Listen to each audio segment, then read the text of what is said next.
오늘 사무엘하 15장 말씀 함께 읽었는데요.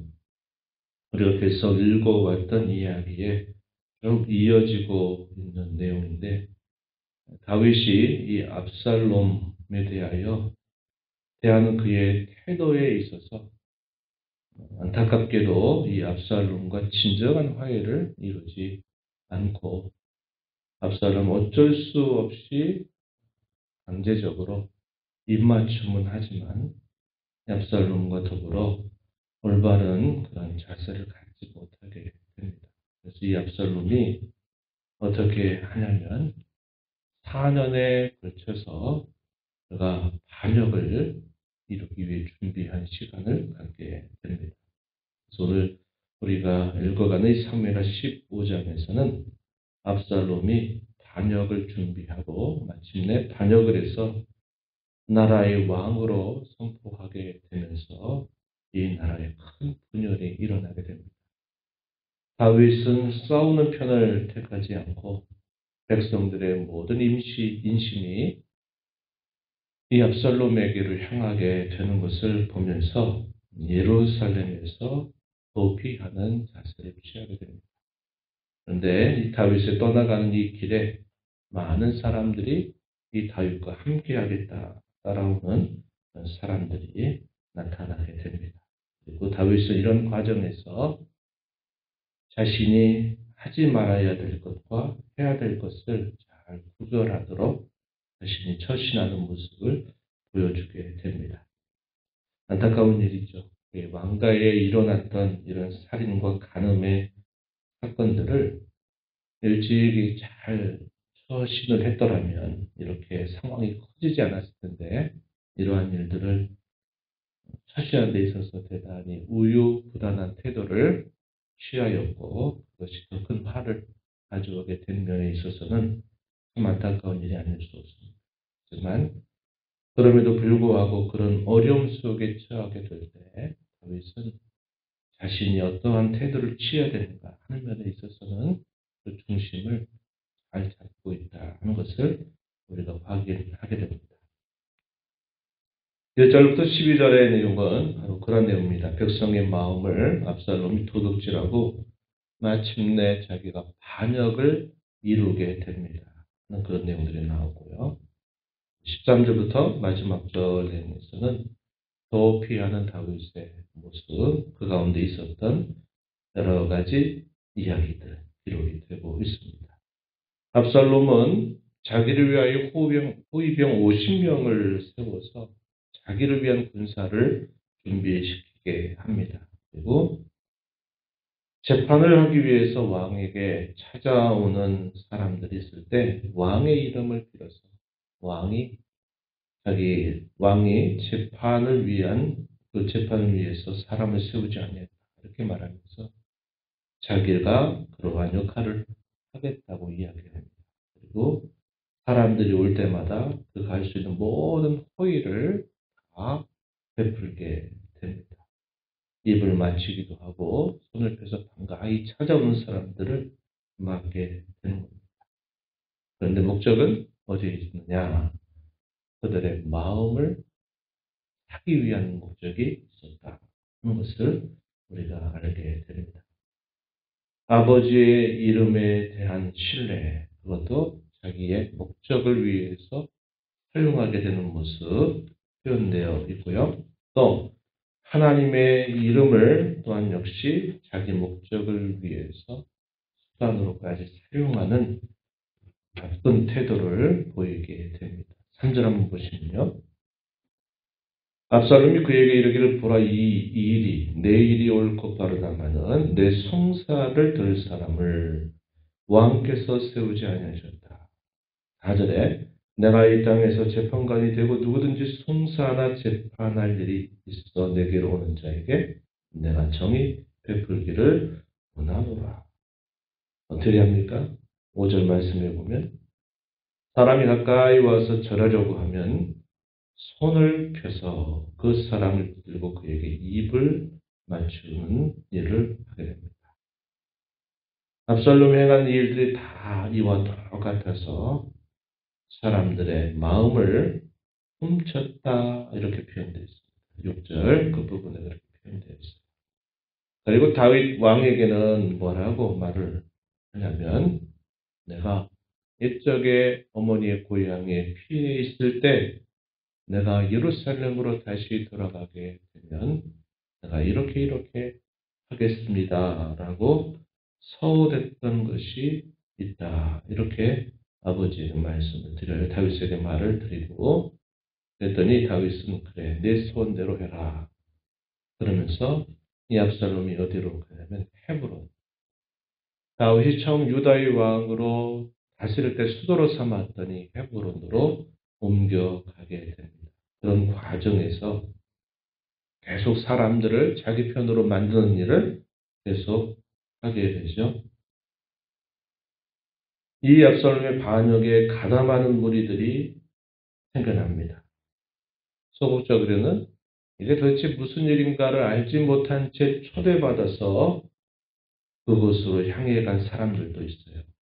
약 200명 정도의 예루살렘 고위 관리들이 도대체 왜 헤브론으로 오라고 초청을 하는지를 알지 못한 채 거기에 함께 가게 되면서 이 반역에 결국 참여하게 되는 일, 소극적인 그런 모습이죠.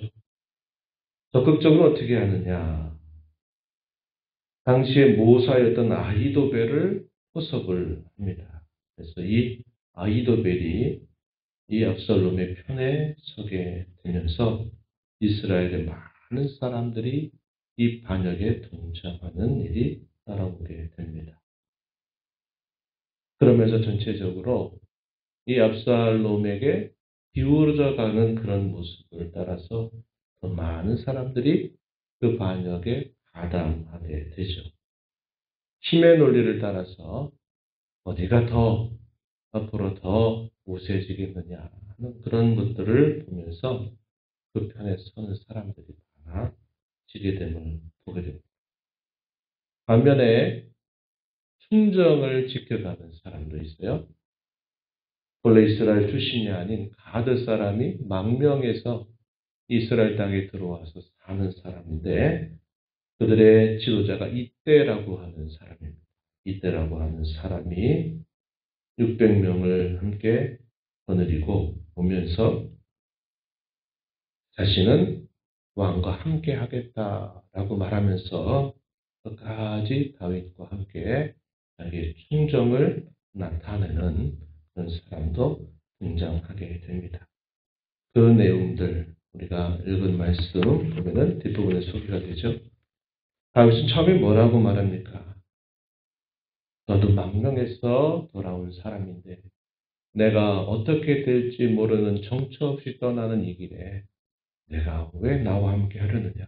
내가 살고 있는 곳에 내로 살기를 원한다. 이렇게 말을 하게 됩니다. 그러나 이때가 뭐라고 말하냐면 21절 말씀해 보시면 여호와의 살아계심과 내 주 왕의 살아계심으로 맹세하옵나니 진실로 내 주 왕께서 어느 곳에 계시든지 사나 죽으나 정도 그곳에 있겠나이다. 이때의 충정이 잘 드러나고 있어요. 한참 반역이 이루어지고 있는 그 상황 속에 자신이 어디에 서는 것이 올바른가 하는 것을 알고 지켜가는 사람들이 있게 된 것입니다. 그리고 600명과 함께 생사를 같이 하겠다 하면서 다윗과 함께 도피의 길에 동참하는 그런 모습이 나타나고요. 여기서 특별한 것은 당시 제사장으로 있던 이들도 이 다윗이 예루살렘으로부터 도피를 하게 되니까 여호와의 언약궤를 메고 함께 다윗과 하겠다고 따라오게 되는 일이 생겨납니다. 네, 이 다윗이 어떻게 하느냐? 개인적으로 봤을 때는 좋죠. 왜 그럴까요?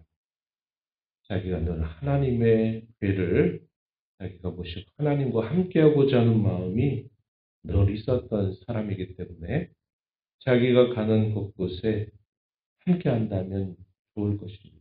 그러나 다윗은 말하겠죠. 여호와의 궤는 예루살렘에 있어야 된다. 옛적에 모세를 통해서 이미 예언했던 것처럼 내 이름을 두려고 한 그곳에 있어야 된다. 하는 것들을 그가 생각하고서는 자기를 따라오는 제사장들을 다시 돌려보냅니다. 여호와의 언약궤는 내가 정처 없이 간 그곳에 함께해서는 안 된다. 다시 예루살렘으로 그들을 돌려보내게 됩니다. 그러면서 그가 말하는 그의 중심, 잘 표현되어 있는 말씀, 어디에 나타나는 25절, 26절 말씀을 한번 보시면 이렇게 말하죠. 보라, 하나님의 궤를 성읍으로 도로 메어 가라. 만일 내가 여호와 앞에서 은혜를 입으면 도로 나를 인도하사 내게 그 궤와 그 계신대를 보이실 것이다. 그러나 그가 이와 같이 말씀하시기를, 여호와께서 말씀하시기를 내가 너를 기뻐하지 아니한다 하시면 종이 여기 있사오니 선이 역신대로 내게 행하시옵소서 하리라. 무슨 말입니까? 하나님의 궤는 언약궤는 예루살렘에 있어야 되는데 만약에 하나님께서 나를 불쌍히 여기셔서 나를 다시 돌아오게 하시면 좋겠지만 그러나 만약 하나님께서 나를 기뻐하시 아니하신다 하시면 주께서 선하신 대로 주님이 선히 여기신 말을 따라서 내게 행하실 것이다. 이렇게 대답을 하는 모습을 나타냅니다. 이것이 뭘 말할까요? 하나님의 처분에 온전히 자신을 맡기는 태도를 보이고 있는 것입니다. 압살롬은 다윗의 이름을 도용하고 또 하나님의 택한 백성들을 다 마음을 훔쳐서 자기 편으로 반역을 하게 만들어서 자기 세력을 만드는 반면에 다윗은 자기를 위해서가 아니라 하나님의 뜻에 이 모든 일들을 맡기는 자세를 취하고 있다 하는 겁니다. 그리고 하나님이 긍휼히 여기시면 돌아올 것이지만 하나님이 그것을 기뻐하지 아니하신다 하시면 하나님의 뜻대로 나는 내 모든 것들을 맡길 것이다. 이렇게 대답을 하고 있는 겁니다. 그러면서 어떻게 합니까? 머리를 가리고 맨발로 울면서 남산길로 해서 도피의 길을 떠나가게 되는 모습을 보여주고 있어요. 그러다가 나중에는 또 한 사람의 모사, 후세라고 하는 사람이 다윗과 함께하겠다. 다윗에 함께 찾아오게 될 때 이 다윗은 이 후세를 다시 예루살렘으로 돌려보냅니다. 그리고 아히도벨의 모략을 해하게 되기를 나는 원한다. 그러니 나와 함께하지 말고 거기 있으면서 어떠한 일들이 있을 때 그것을 알려달라. 이렇게 하면서 도피의 길을 떠나게 되는 겁니다. 압살롬의 반역이 있었지만 그러나 조금 더 거슬러 올라가게 되면 다윗이 그러한 큰 화를 자초한 면이 있다는 것을 우리가 보게 됩니다. 자기의 왕관에 일어났던 그런 범죄 사건들을 그가 올바르게 잘 처리했더라면 이와 같은 큰 화를 자초하지 않았을 것인데 그런 면에서 다윗도 참 연약하고 또 이런 면의 실수가 있었구나 하는 것을 보게 돼요. 죄가 갖는 무서움이 이 왕가 전체를 이렇게 흔들어버리는 일이 나타나게 됨을 보면서 우리에게서도 마찬가지를 하는 겁니다. 죄를 잘 처리하는 일들 정말 중요한 일이다. 이것은 결코 안고 갈 일이 아니고 시간을 끌 일이 아니라 하나님께서 우리에게 마련해 주신 올바른 처리의 그 길로 우리가 그 죄를 처리하는 자세를 가져야만 된다. 이것을 우리가 다시 한번 깊이 교훈으로 받게 되고요. 어떤 사건이 터지게 되면 그 사람의 본심이 나타나게 됨을 봅니다. 그래서 그럴 때 과연 어디 편에 서는 것이 합당한가 하는 것들을 우리는 다시 한번 이 이야기를 통해서 배우게 돼요. 다윗이 항상 원하는 건 뭡니까? 인간적으로 나를 따라오기를 바라는 것이 아닙니다. 하나님 편에 서 있기를 바라는 것입니다. 자신도 하나님의 뜻에 서기를 바라는 것이고 또 그를 위한다는 모든 사람들에게 있어서도 나보다는 무엇이 더 하나님의 뜻에 옳은가를 바라보고 그 뜻에 설 것을 요구하는 태도를 보여요. 이래야 문제가 없다 하는 것을 우리는 꼭 기억해야 합니다. 어떤 사람을 위한다 하는 것보다 더 중요한 것은 무엇이 더 하나님의 뜻에 합당한 일인가를 먼저 생각하고 그 뜻에 항상 먼저 순종하는 자세를 갖는 것이 대단히 중요한 우리 신앙의 처신임을 배우게 됩니다. 다윗은 그런 공경과 곤란 중에 어떻게 합니까? 하나님의 뜻에 그리고 그분의 처분에 자신을 맡기는 자세를 가져요.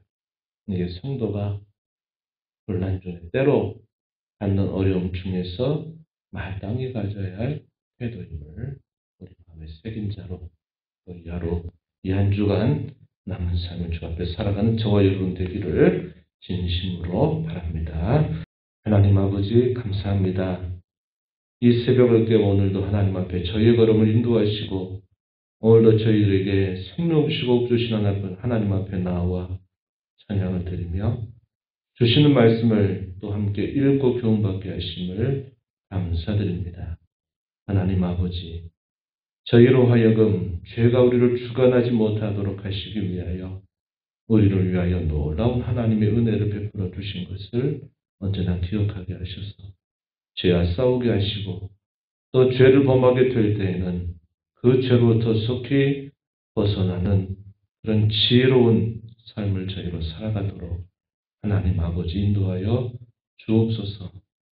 곤란 중에 있을 때 누구의 편에 설 것인가 할 때에도 무엇보다 하나님의 뜻이 무엇인가를 찾고 그 뜻에 순종하기를 다짐하고 때로 하나님께서 저희들의 삶 속에 어떤 어려움을 겪게 하실 때에는 그 일들을 하나님의 뜻과 처분에 맡기고 잘 감당하고 하나님을 의뢰하는 자로 살아가는 저희들의 삶이 되게 주옵소서.